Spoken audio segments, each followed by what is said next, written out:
I never planned to stay in the cabin longer than one night. None of us did. It was supposed to be a simple escape from the noise of the city, a break from glowing screens and deadlines, a place where the air smelled like pine and the nights were quiet enough to hear your own thoughts.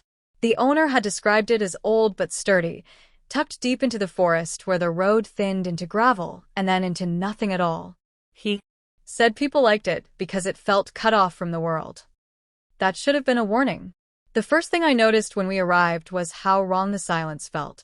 Forests are never truly quiet. There are always insects, birds, the distant movement of animals. But this silence pressed in, thick and heavy, like the air before a storm. Even the wind seemed reluctant to move the trees. The cabin stood ahead of us, a dark wooden shape half swallowed by shadow, its windows reflecting the trees so perfectly it looked hollow, like a place where light forgot how to enter.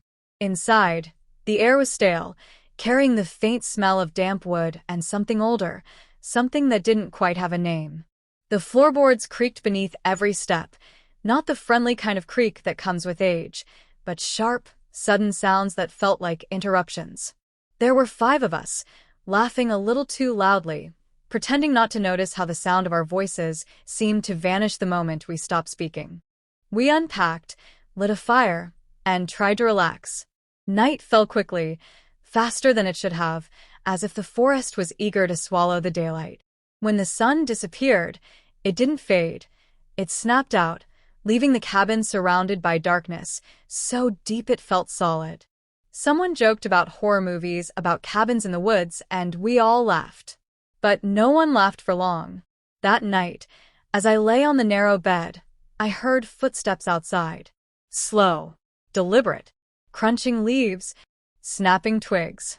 I told myself it was an animal. A deer, maybe. But the steps stopped right outside the wall near my head, close enough that I could imagine someone standing there listening. I held my breath. Minutes passed. Then the steps moved away, circling the cabin once before fading into the forest. I didn't sleep after that. The second story didn't belong to me. It was told by a man named Daniel, who lived 2 towns over and worked as a ranger. He'd laughed when I mentioned the cabin, but his laugh had been short, uncomfortable. He said he'd stayed there once, years ago, during a winter patrol. Snow had trapped him overnight, turning one night into 3. On his first night, he said he heard knocking. Not loud, not urgent. Just 3 slow knocks on the cabin door. He grabbed his flashlight and his radio, called out, but no one answered. When he opened the door, there were no footprints in the fresh snow. None at all. The forest stood untouched, smooth and white, as if nothing had approached the cabin. The knocking came again the next night, this time at the window. Same rhythm. 3 knocks. He didn't look. He stayed in bed, staring at the ceiling, listening as the sound moved from window to window, circling the cabin like something testing the walls. On the 3rd night, the knocking came from inside, from the closet door. Daniel said he left at dawn, snow or no snow, and never went back. He warned his fellow rangers, but the cabin wasn't officially on their maps. It existed in a kind of gray space, owned by someone, used by people, but never quite acknowledged. The 3rd story came from an old online forum, buried under years of posts and half-forgotten usernames. A woman had written about staying in a cabin during a solo retreat. She wanted to write, to think, to be alone. The cabin seemed perfect. She wrote about the dreams she had there, vivid dreams where she woke up inside the cabin, but everything was wrong. The walls breathed. The windows showed rooms instead of trees. In the dreams, someone stood in the corner, always just out of sight. After the 3rd night, she woke up with scratches on her arms, long and shallow, like fingernails. She told herself she'd done it in her sleep. On the 5th night, she woke up standing in the living room, her hands pressed flat against the wall, whispering words she didn't recognize. She left immediately, abandoning her things. Months later, she said she still dreamed of the cabin, but in the dreams, she was inside the walls, listening to new guests arrive.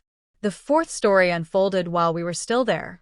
On our 2nd night, the power went out. The fire crackled, throwing uneven shadows across the walls. We lit candles, joked about ghost stories again, but our voices were quieter this time. Outside, the forest was darker than ever, a mass of black shapes pressing against the windows. That's when we heard the radio. The cabin had an old radio on a shelf, something we hadn't touched. It crackled to life on its own, a burst of static cutting through our conversation. Then a voice came through, distorted and distant. It sounded like someone trying to speak from underwater. We froze, staring at the radio as if it were a living thing. At first, the words didn't make sense. Fragments. Numbers. Names. Then the voice grew clearer, and my stomach dropped. It was my name. The radio went silent after that. No matter how much we fiddled with it, it wouldn't turn on again. No one spoke for a long time. Eventually, someone laughed, forced and brittle, and said it must have been interference. No one agreed. Later that night, one of us went missing.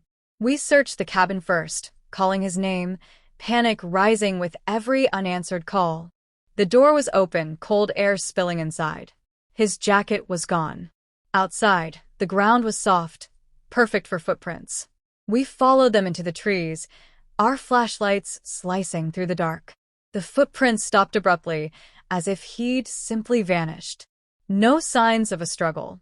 No blood. Just empty forest. We didn't sleep that night. At dawn, we packed what we could and left, abandoning the rest. We reported him missing. Search parties came. They found nothing.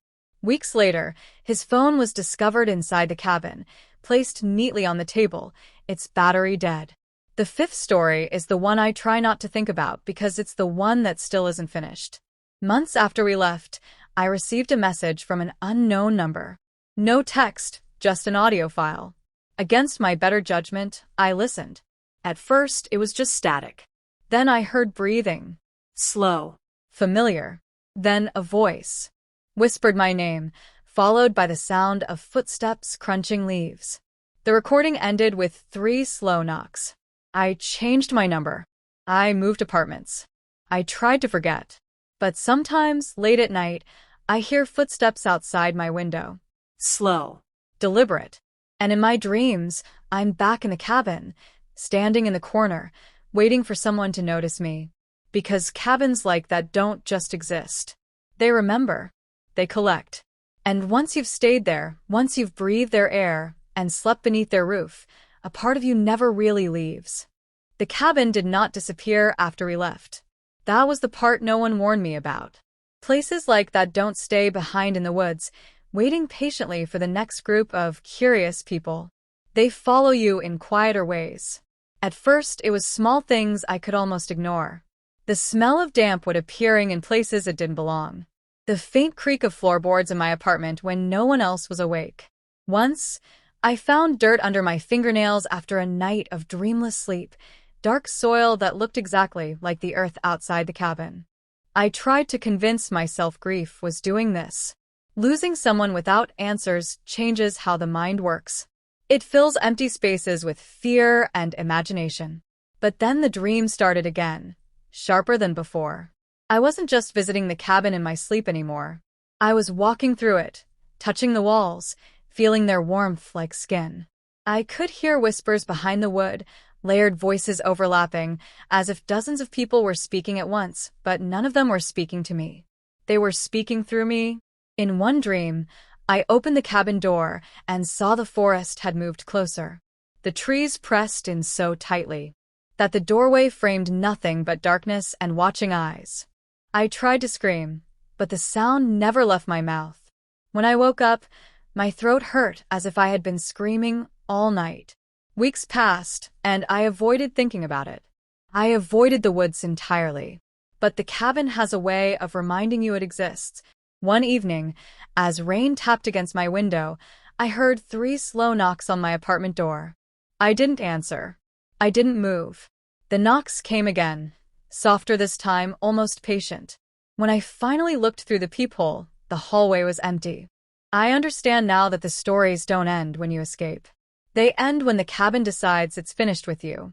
Maybe it keeps pieces of people, memories, voices, shadows of who they were. Maybe every creak, every whisper, every knock is just the cabin checking to see if you still remember it. Because remembering is enough.